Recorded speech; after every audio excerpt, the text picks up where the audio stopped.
Good morning, Griffins. I hope you guys are having a great Thursday. It is super duper nice outside today, so that's really, really nice. Got up this morning and just sat out on the back patio for a while, so that's 65 degrees out. That's pretty good. About as good as you can get. Not too hot, but definitely not cold, so maybe get out there and enjoy the weather today. And tomorrow and Saturday are supposed to be nice too, so that's pretty nice. Something to look forward to. Let's jump over and do our prayer for today. Father, Son, Holy Spirit. Father, I dedicate this new day to you as I go about my work. I ask you to bless those with whom I come in contact. Lord, I pray for all men and women who work to earn their living. Give them satisfaction in what they do. Spirit of God, comfort the unemployed and their families. They are your children and my brothers and sisters. I ask you to help them find work soon. Amen. Father, Son, Holy Spirit. Amen. I thought that was a nice kind of relevant topic as a lot of people are getting furloughed, which is similar to being laid off. And a lot of people are seeing their hours reduced because, like if you worked at a restaurant, there's just not as many orders right now. So they're cutting a lot of restaurant staff hours. So hopefully, our country can come together. And we're probably going to have to start, considering sending out another $1,200 for the people that are unemployed. Last go around, I got one of those stimulus checks. Felt like I really didn't need it because I'm continuing to work and still getting paid. So I felt like I was kind of the wrong person to receive money at that point in time. But it's okay. I just put it in my savings account, held on to it. So may need it in the future. You never know. But hopefully, for those that are unemployed and their families, that hopefully times improve and they can get back to work soon. But I don't see the economy reopening, tomorrow, May 1st. That would have been a pretty ambitious goal that I don't think is quite realistic yet. So we still got a little bit of time left on these stay-at-home orders, but times will be changing soon. We'll be not back to our regular groove, but back to a more normal groove soon enough. Let's jump over. We got notes from a new unit and a worksheet here. Let's take a look at the notes. New unit, Modern American History. This is just a random collage of things that have happened in modern American history, featuring Alf and Ronald Reagan, seen here. The movie The Matrix. This kid is just a meme. The Ayatollah. Run DMC over here. I just searched modern fashion, and that's what I got. That's kind of weird. Communism stops in this unit. Yes. The Soviet Union's going to fall. Let's jump right in. The Ford years. Gerald Ford. He wasn't even elected, but nonetheless, he's, inherited the office of the presidency, and he's got a big problem on his hands. It's called stagflation. The unemployment rate is rising throughout the 70s, and inflation is rising steadily in the 70s as well. Where are these jobs going? What's happening, America, in the 70s? Well, a lot of these manufacturing jobs, like if you worked at an auto plant, well, a lot of them are being sent overseas where companies don't have to pay the workers as much money. Another issue is a lot of, like if you worked in an auto plant, again, a lot of it's being automated, as in robots are now doing jobs that used to be done by humans. Inflation is rising, meaning that the dollar will get you less. Every time you go to the grocery store, milk's price has gone up more and more, and you're still getting paid the same. So your dollar is worth less at the store, and that's a real problem for Americans. So stagflation is going to hit the mid-70s and be problematic, really, until Ronald Reagan comes along. OPEC is formed, and this is a group of mostly Middle Eastern countries that decide that collectively they're going to work together to raise oil prices and make more money. Good for them, but unfortunately not so good for us, because in the 70s we relied on the Middle East for a lot of our oil. We weren't drilling in America like we are today, so if they raise the oil price, we just got to kind of buck up and deal with it. Here's Gerald Ford at the Hilton Hotel, getting into his car, telling you, it's A-OK, America. I got this stagflation under control. Unfortunately, he didn't have it under control. It continued to rise throughout his presidency here. Unemployment took a serious jump here in 1975 and would continue to stay up into 76, that election year.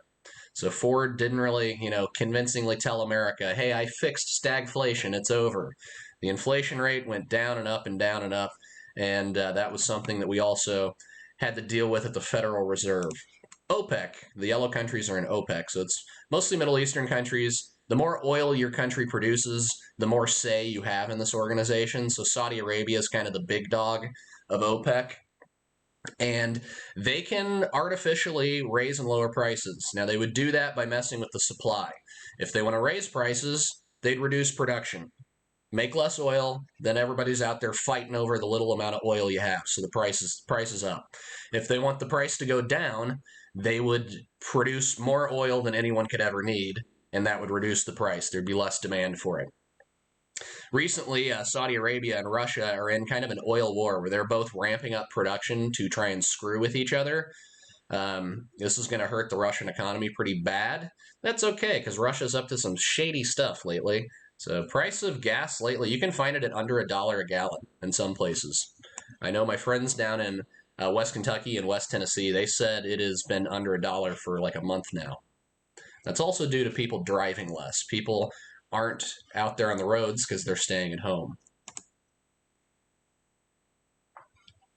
This big jump in the 70s, this is the price of oil per barrel. There's a humongous jump right here, and then another humongous jump in the late 70s. So the price of oil went from something like, this looks like about $25 or so, maybe about $20 right here, up to about $120 per barrel. That's going to be hitting Americans pretty hard at the gas pump as they're going to fill their cars up, which in the 70s, those things didn't get very good mileage. It was going to hurt Americans at the gas pump, and they would blame Gerald Ford and later this man, Jimmy Carter. Ford runs for re-election. He fails, which again makes him the only person who ever has been president without running for it, or running to be the vice president. Democrats run Jimmy Carter, who's a peanut farmer and former governor of Georgia. He tells America, we have not put Watergate behind us, and I, Jimmy Carter, will restore your trust and integrity to the White House. Vote for me. I'm a real clean, good guy. That was his whole campaign. They debated on television. Jimmy Carter seen here, Gerald Ford seen over here. The audio feed went out in the debate, and they just awkwardly stood there for 27 minutes, no joke. And when the audio feed came back in and they fixed it, one of the first things Gerald Ford said was, Eastern Europe is not under Soviet domination. Go ask Poland how they feel if they're under control by the Soviets. Polish people think they're free, which is totally dumb. Dumb AF. That is dumb. So yeah, Eastern Europe's obviously under Soviet control. People were like, what are you even talking about, Gerald Ford? The Soviets have controlled Eastern Europe since the end of World War II.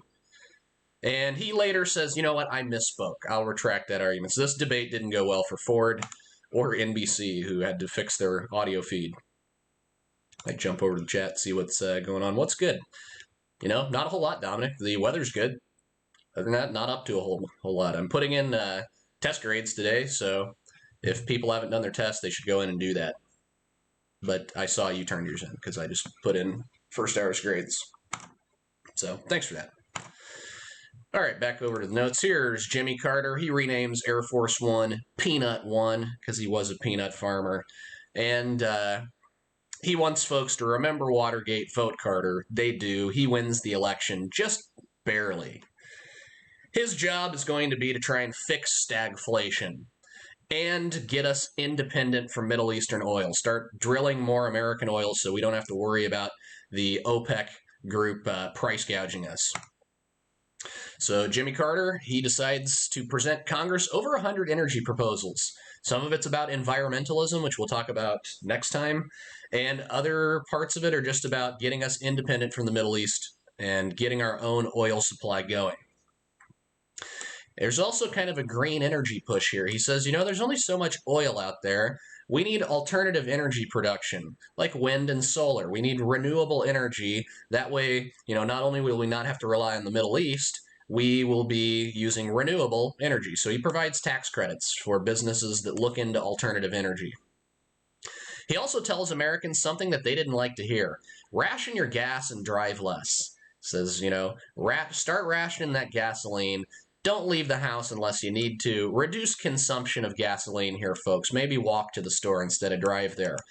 Which is weird for him as a rural man. He would understand that, in rural Georgia where he grew up, there aren't buses, there aren't sidewalks. You can't really walk to the store unless you want to walk on a ditch, walk in a ditch on the side of the highway. So America, our infrastructure is not really set up for people to walk and bike places like, those densely packed European cities like Amsterdam. Everybody just bikes everywhere. Most parts of America aren't like that. If I wanted to bike to McGivney, I'd have to hit the interstate briefly, which would be a pretty risky move on a bicycle. OPEC continues to raise oil prices, and that's going to create a gas shortage in 1979. They slow down production, and something else happens. Iran has a Muslim extremist group take their government over. They overthrow the government in Iran, and they don't want to trade with us. They don't want to trade with us at all because they don't like our stance on Israel. So Iran just completely stops shipping us oil, and that's going to result in a shortage. Jimmy Carter's kind of forward thinking here. He says, we're running out of oil. We must prepare quickly for a third change to strict conservation and the use of permanent renewable energy sources like solar power.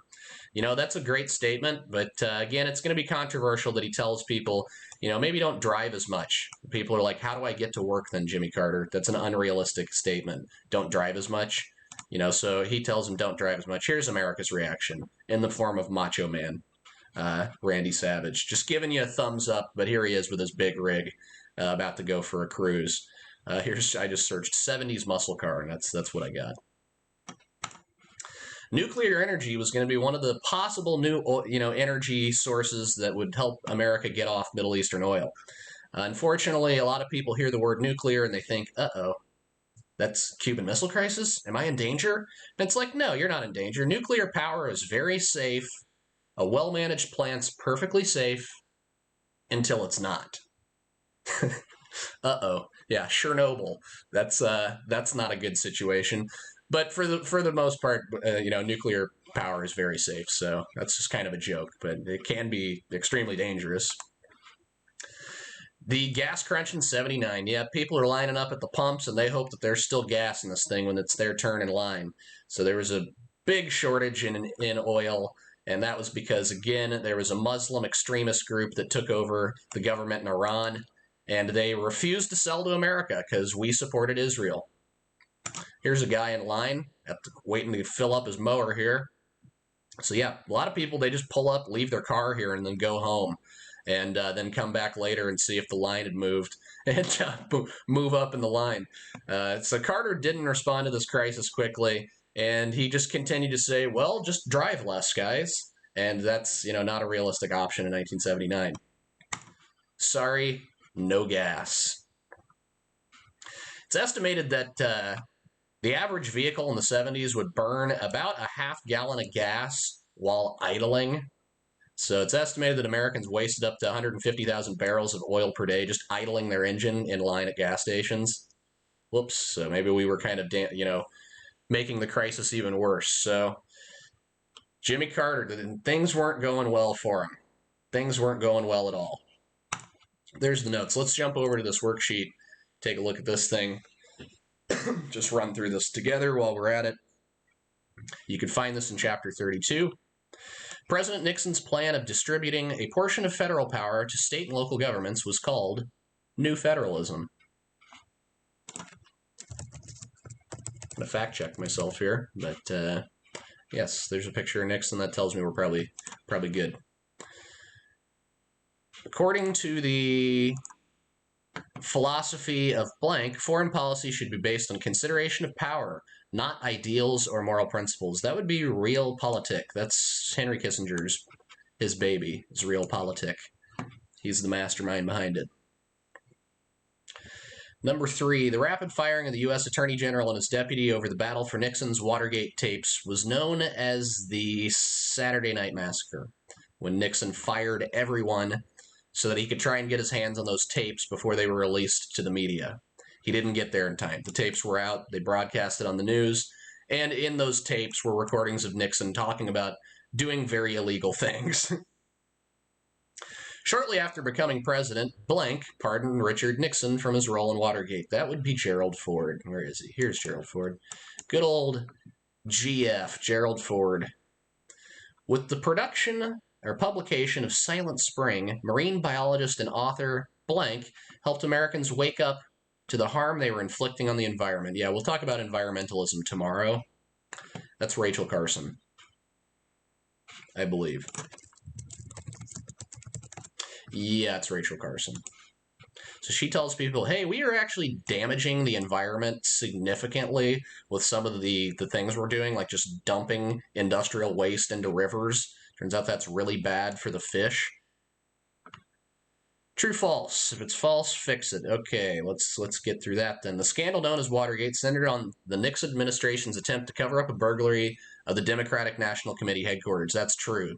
This headquarters was located at Watergate, a hotel. That's true. Boom. T. Stagflation was a combination of high inflation and decreased consumer spending. That's false. We know it's from the notes, it's high inflation. That part's true, but it's high unemployment. So delete that, put high unemployment. So false, not consumer spending, it's high unemployment.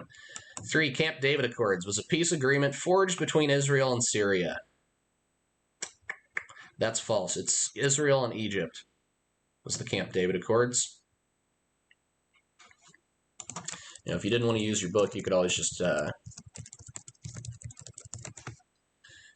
Google this stuff. Camp David Accords. We got Egyptian President Anwar Sadat and Israel. So it's Egypt and Israel, not Syria. Where'd this worksheet go? Here it is. The Environmental Protection Agency is the federal government's main instrument for dealing with environmental issues. That's true. This was created in 1972 and still exists today. So if you started polluting or dumping, waste into a river somewhere, yeah, the EPA would come and fine you a lot of money. Under the SALT I Treaty, the United States and the Soviet Union agreed to destroy all, we would never agree to that, all of their their ICBMs and submarine-launched missiles. No way, Jose. That's false. We agreed to destroy some of them. We'd never get rid of all of them. You don't need to do Part C. So there you go. There's the answers for the worksheet. You're welcome to, rewatch this thing and fill it out. Looks like everything in the chat's going fine. Got some folks in here. Thanks, guys. I'm considering, instead of sending you daily instructions for next week, just literally sending you the rest of the semester. I don't know how you guys feel about that, but I'm strongly considering doing that so that I could continue to grade your papers, because it's going to be a crunch for me to get those in and get them in the grade book before summer's here.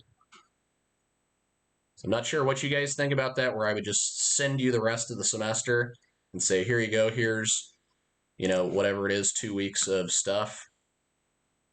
2 weeks and a day. I'm going to give you that day off, the 18th. I can already guarantee I'm probably going to give you that day. Okay, Katie says that's fine. Lauren says that's fine. On their behalf, they're going to speak for the rest of the folks that don't bother joining my streams because I guess they just don't like me. So, yeah, I'm strongly considering putting that together. Tomorrow I'll send you a normal daily instructional thing like this, but I think for next week and the following week, I'll just send you weekly ones. And we'll probably, there's notes for this unit, but I'll probably just forego a lot of that because at this point, we possibly could get through the notes for this, but it would be rough. Well, thanks, Taylor. That's a confidence booster for me. I appreciate that. Hey, I am here. Well, thanks, Reese. Thanks for joining. Dominic's okay with it too. So yeah, that's what I'm going to do for my civics kids. So I thought, why don't I do that for you guys as well, to where I can just send you, hey, I want you to watch these YouTube videos, complete these, 3 or 4 worksheets, and I'd have to have some kind of assessment, I guess. And that would be probably the easiest way to get through all this stuff. So Kaylee says she's down with that. Well, thanks, Daniel. Appreciate that. Appreciate the kind words, guys. So I'm still kind of rolling around. See, I can show you over in the classroom. I've already kind of played with this idea here, rest of the year instructions, where I would come in and, attached to the final assignments for the school year, please complete them by May 18th. Attached to the notes for the unit that'll help, with completing the assignments. Not really, just use your textbook, forget about the notes. Attached is a documentary series, there's 3 episodes in particular I'd like you to watch, and just call it a year. I don't know how you guys feel about that, but that was potentially what I was thinking. To just make it as straightforward and easy as possible.